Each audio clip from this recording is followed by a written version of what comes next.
August 20th, 1786. Versailles. The king's private study, Charles Alexandre de Calonne, is 46 years old and holds the single most uncomfortable job in France.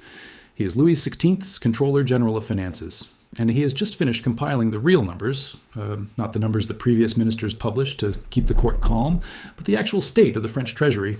He lays the document in front of the king. The annual deficit is running at 112 million livres. Total state debt has reached approximately 3.3 billion livres. Roughly half of all government revenue is now consumed simply paying interest on debt-accumulated fighting wars in America and India that France did not even need to win to call a success. Calonne's solution is, by the standards of the French nobility, an act of treason against the existing order. He proposes a universal land tax that the nobility and clergy would actually have to pay. He cannot get the proposal past the existing courts of law, so he convinces the king to summon an assembly of notables in 1787, gathering 144 of France's most powerful aristocrats and clergy to approve it directly. They refuse, not because the numbers are wrong, because the numbers are not their problem to solve. Calonne is dismissed within months. His successor fares no better. The fiscal paralysis that follows drags on for 2 more years until Louis XVI runs out of every other option and convenes the Estates General in 1789, the body that will, within months, declare itself a national assembly and begin dismantling the entire structure of the French state. Nobody in that room in 1786 believed they were watching the opening scene of a revolution. They believed they were watching a budget meeting. Stay with me. The popular version of 1789 is about ideas. Liberty, equality, the Enlightenment finally breaking through centuries of feudal darkness. The actual mechanism that triggered the collapse of the Ancien regime was far less romantic. It was a tax system that had become structurally incapable of funding the state it was supposed to support. France in the 1780s had one of the most productive economies in Europe. The problem was never lack of national wealth. The problem was that the system for collecting revenue from that wealth was riddled with exemptions, privileges, and structural carve-outs that had accumulated over centuries, each one defensible on its own terms, collectively making honest taxation almost impossible. The nobility held roughly a quarter of all land in France and paid almost nothing in direct taxes on it, a privilege justified, originally, by their obligation to provide military service to the crown, an obligation that had become largely symbolic by the 18th century. The clergy held roughly another tenth of French land, collected tithes directly from the peasantry, and paid the crown an entirely voluntary contribution they negotiated downward every few years.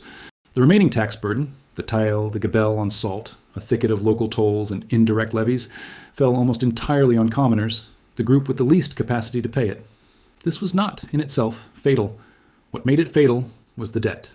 France had financed its support for the American Revolution and decades of prior conflict with Britain through borrowing rather than taxation, because raising taxes on a population already strained by indirect levies risked unrest, while borrowing against future revenue felt, to each finance minister in turn, like the path of least resistance. By 1788, the government required new loans simply to pay the interest on old loans. Every attempt to address the underlying gap was blocked by the precise group of people whose exemptions were the actual structural problem. The revolution did not begin with a mob storming a prison. It began with an accounting document nobody with the power to act on it was willing to accept. Now here is France in 2025. And the structural parallel is not poetic. It is the same specific mechanism, a state whose obligations have outgrown its revenue base, attempting reform that the groups benefiting from the current arrangement are positioned to block.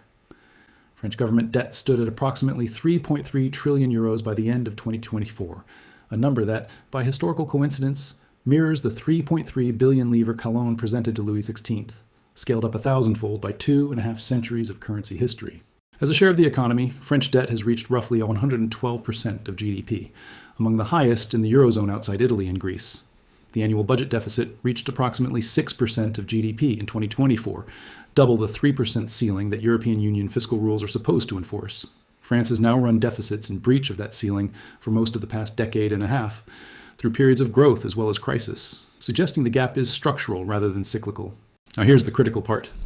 In December 2024, Prime Minister Michel Barnier's government collapsed after losing a no-confidence vote specifically triggered by his attempt to pass a budget containing tax increases and spending cuts designed to address the deficit. It was the first time a French government had fallen to a no-confidence motion since 1962. His successor, François Bayrou, lasted only a matter of months. He faced the same structural problem. Any combination of tax increases or spending cuts large enough to meaningfully close the deficit commands no stable parliamentary majority. The National Assembly elected in 2024 is fractured into 3 roughly equal blocs. none capable of governing alone, none willing to hand the others credit for painful fiscal reform. This is Calonne's Assembly of Notables, reconstituted as a hung parliament. The numbers are public. The diagnosis is not seriously contested by any major party. What is contested, fiercely, is who pays for the correction, and the answer to that question is currently unobtainable through the existing political machinery. Here is the wealth redistribution dimension specifically, because this is where the 1789 parallel becomes precise rather than general.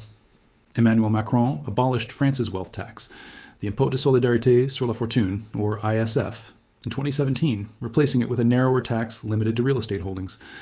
The move was framed as necessary to stop wealthy French citizens and their capital from relocating to Belgium, Switzerland, and the United Kingdom.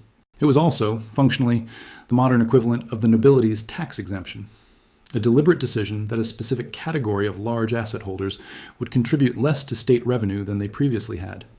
The justification was economic competitiveness. Critics characterized it differently, much as critics characterized noble exemptions in the 1780s, as protecting a privileged class at the expense of everyone else. The Gilets jaunes protests of 2018 and 2019 were triggered by a fuel tax increase, a tax that, like the gabelle on salt in the Ancien Regime, fell disproportionately on working and lower middle-class citizens in rural and peripheral France, who depend on cars for daily life in ways that wealthier urban residents largely do not. The protests forced Macron to abandon the fuel tax entirely. The wealth tax abolition stayed untouched. This reproduced the exact structural pattern of 1789. Indirect taxes on ordinary consumption proved politically explosive. Direct taxes on concentrated wealth proved politically untouchable. The pension reform protest of 2023, which raised the retirement age from 62 to 64, followed an identical pattern. The reform was framed as fiscally necessary. The streets filled with protesters for months. The government ultimately forced the change through using a constitutional mechanism that bypassed a parliamentary vote. The maneuver resolved the immediate fiscal question, but it deepened the sense across a significant share of the French public that the normal mechanisms of democratic consent were no longer capable of producing fiscal decisions. Here's why the credit rating agencies are now doing formally what Calonne's compte rendu did informally in 1786, measuring a gap that the political system cannot close. Fitch downgraded France's credit rating in April 2024. Moody's followed with its own downgrade in December 2024. In the same week, Barnier's government fell. S&P followed in 2025. Each downgrade cited the identical underlying concern, a deficit trajectory that requires political consensus to correct in a political environment that has demonstrated repeatedly and across multiple governments that it cannot produce that consensus. This is not a France-specific quirk. It is the structural signature of every Ancien Regime fiscal crisis in history. The diagnosis is agreed upon, the arithmetic is public, and the specific groups whose contribution would close the gap are positioned to block the correction. The crisis does not resolve until something external to the normal political process forces it. In 1789, that something was the complete breakdown of royal authority and the convening of a body that no longer recognized the old rules. This channel exists to read the compte rendu before it becomes the Estates General. Calonne died in exile in 1802, having watched from across the Rhine as the system he tried and failed to reform was destroyed entirely rather than fixed. He was not wrong about the numbers. He was simply working inside a structure that could not act on numbers it found politically unbearable to accept. France's modern fiscal numbers are sitting in plain view, published quarterly, downgraded annually, debated in an assembly that cannot agree on who absorbs the cost of closing the gap. The mechanism that produced 1789 required no single villain and no single bad decision. It required only a sustained multi-decade mismatch between obligations and revenue, combined with a political structure unable to allocate the pain of correction. France has both conditions today. Subscribe if you want to keep watching the mechanism before it becomes the headline. And I want your argument in the comments. Calonne's reform failed because the Assembly of Notables had every incentive to protect their own exemptions rather than solve the state's problem. France's modern political fragmentation produces the identical incentive structure across three competing blocs. Is there any French political configuration currently visible that could actually pass the fiscal correction? Or does the history suggest the correction only arrives after the existing system breaks first? Drop your argument below. The clearest one gets pinned.